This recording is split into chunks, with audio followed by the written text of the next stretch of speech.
सो ये वो सैलरी थी जो ऑन साइट वीडियो एडिटर्स को मिलती थी जेंजीवे चैनल पर, और ये मुझे उनके ऑफिशियल मैनेजर से पता चला। और मैंने ये भी पूछा कि मोबाइल एडिटर्स। सो ये वीडियो सेकंड पार्ट होने वाली है इस वीडियो की, जिसमें मैंने आपको ये बताया था दैट मैंने मेल के थ्रू कैसे अप्लाई किया था वीडियो एडिटर पोस्ट के लिए जेंजीवे चैनल पर, जिनके करंटली 1 मिलियन सब्सक्राइबर्स होने वाले हैं। एंड मुझे शॉर्टलिस्ट भी कर लिया गया था as a final candidate, and they were calling me at Gurgaon office, and what I did later will shock you. So first part of the video में जो जो पॉइंट्स मैंने नहीं बताए थे, आज मैं उन सबको कवर करूंगा। जैसे कि क्या बात हुई थी मेरी उनके मैनेजर के साथ, क्या क्या क्राइटेरिया था एक वीडियो एडिटर बनने के लिए उनके चैनल पर, एंड 20,000 सैलरी फिक्स थी या और भी मिलेगी, एंड क्या हुआ मेरे ओल्ड चैनल के साथ जिसके बारे में मैंने फर्स्ट पार्ट में बताया था। सो अगर आप में से किसी ने वो पार्ट नहीं देखा है, so watch it first for better experience. And ये लास्ट वीडियो होने वाली है इस टॉपिक पर, सो लेट्स डाइव इन। सो क्या बात हुई मेरी उनकी मैनेजर के साथ। सो बेसिकली वो एक लड़की थी एंड उन्होंने कुछ बेसिक्स क्वेश्चंस पूछे। मुझे एडिटिंग करते हुए कितना टाइम हो गया है, मैं कहाँ रहता हूँ, क्या मैं ऑन साइट एडिटिंग के लिए अवेलेबल हूँ, मैं कौन सा सॉफ्टवेयर यूज करता हूँ एडिटिंग के लिए, क्या मैं उनके ऑनगोइंग एडिटिंग स्टाइल को मैच कर सकता हूँ।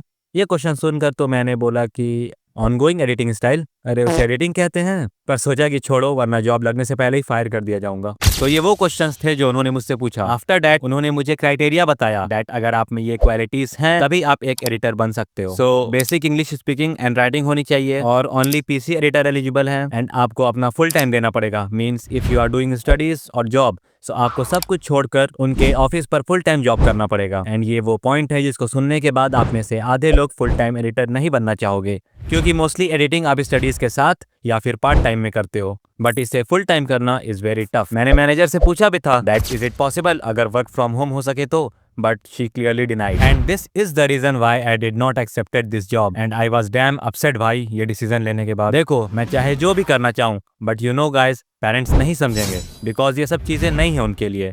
ये बात पैशन की नहीं है, बट वो कभी आपका बुरा नहीं चाहेंगे, एंड वो नहीं चाहेंगे दैट आप अपनी स्टडीज छोड़कर जॉब करना शुरू कर दो, वो भी अपने इनिशियल 20s में। And that's why I did not join editing job. And second reason ये है कि उन्हें एक प्रॉपर पीसी एडिटर चाहिए था, and I know that I can do, but मेरी परफेक्शन कहीं ना कहीं अभी मोबाइल एडिटिंग में ही है। सो यही सब सोचकर आई स्टॉप्ड। बट क्या सैलरी सिर्फ 20,000 ही थी? सो नहीं, जेंजीवे की मैनेजर ने बोला था दैट स्टार्टिंग सैलरी इज 20,000। उसके आगे आप जितना अच्छा परफॉर्म करोगे उतना ज्यादा आपकी सैलरी इंक्रीमेंट होगी। बाय द वे अगर एज अ फ्रेशर आपको 20,000 भी मिल रहा है, so it is fantastic, because average engineering freshers को इतना भी नहीं मिलता। एंड इवन ये तो बढ़ाने की बात भी कर रहे हैं एज पर योर वर्क। सो अभी से ही एडिटिंग सीखना स्टार्ट कर दो, वरना तुम्हारे साथ भी वही होगा जो मेरे सेकंड चैनल के साथ हुआ था।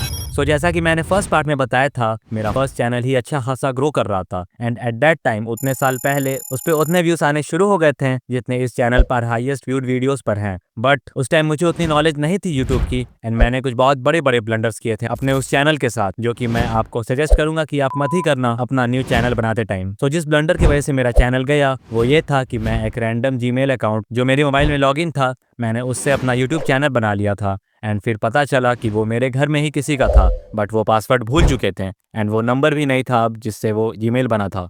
अब आप सोच नहीं सकते हो दैट उस टाइम मेरे पर क्या बीत रही थी, because that was my first channel, and YouTube से रिलेटेड कोई भी चीज़ मेरे दिल के बहुत करीब थी, तब भी और अब भी। That's why I lost that channel. वो चैनल अभी भी यूट्यूब पर है, but I can't show you because उसमें मेरी फेस कैम वीडियोस हैं। आई विश अगर मुझे फिर से बैक इन द टाइम जाने का मौका मिले, सो ये कुछ चीजें हैं जो मैं करूंगा एंड नहीं करूंगा। सो सबसे पहले तो मैं अपने चैनल को एकदम सही फॉर्मेट से क्रिएट करूंगा, because it place a very big role. Then मैं डेली वीडियोस पोस्ट करूंगा, क्योंकि उस टाइम कंपटीशन बहुत कम था आज के यूट्यूब के अकॉर्डिंग, एंड मैं क्वालिटी से ज्यादा क्वांटिटी पर ध्यान देता। एंड क्या मैं नहीं करता इस पैसों के पीछे बिल्कुल भी नहीं भागता, बिकॉज एज ऑफ नाउ मुझे ये तो पता चल गया है कि अगर आप पैसों को अपना मोटिवेशन लेकर यूट्यूब पर आ रहे हो, so happy journey, but YouTube आपके लिए नहीं है। May be you can grow but you can't sustain. देखो आप किसी कॉलेज में भी जाते हो तो कम से कम 2 साल आपको देना पड़ता है, उसके बाद ही आप अर्न करना स्टार्ट करते हो। सो जब आप यूट्यूब पर आते हो तो ये क्यों सोचना शुरू कर देते हो दैट बस पहली वीडियो वायरल हो जाए एंड पैसों की बारिश होने लगे। तो कभी भी पहला मोटिवेशन मनी को मत बनाओ। What I think about YouTube is,